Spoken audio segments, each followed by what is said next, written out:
Wong kadang kabeh atiku suwene iki ora tentrem. Sekarta jitilat kerajaan ninggalake pepeteng. Aku ora bisa menglungguh sing dampar tanpa ngerti kahanan. Pangeran, para naya kaos rupa yang lacak Dewi Sekartaji nanti saka tapal wates. Pine panggonan lan wujud asline sekaring atiku ora ngerti. Mula aku kudu nyamar, aku dadi wong cilik supaya bisa ndelok kanthi mripat rakyat. Terus pangeran nanging yen panjenengan lunga yang babat Kepriye wae kudu tak tindakne. Wiwit dina iki jenengku ande-ande lumut.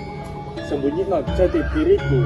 Yen Gusti maringi jalan, aku bakal nemoni Sekartaji maneh.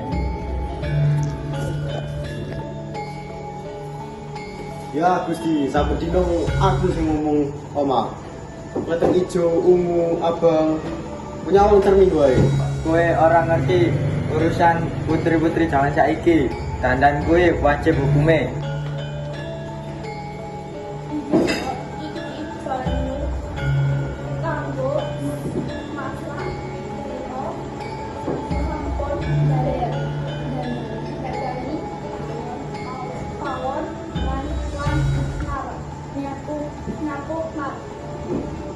Alah nduk, atimu ngalang-alangi bunisu. Kowe sing pantes dadi garwane wong becik. Cepet kok selak dijogo wong liya. Aku paling lancip arep anak pergi goyang. Oh, sapa sing wani nyithik sungai iki? Lek pengen nyebrang kudu ana tumbasane.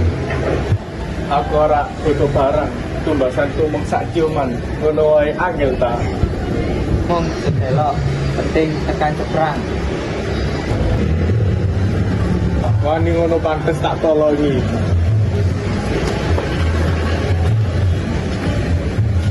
Para putri merdu siji-siji, adilan kelakuanmu bakal dadi pepeten.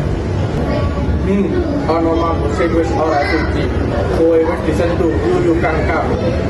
Kabeh tumindak ana tandane, boten saged.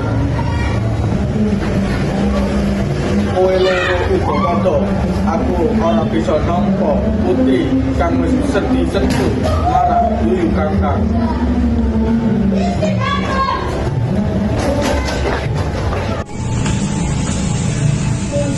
Dengan menawi pancen kersa mesta kula pasrah.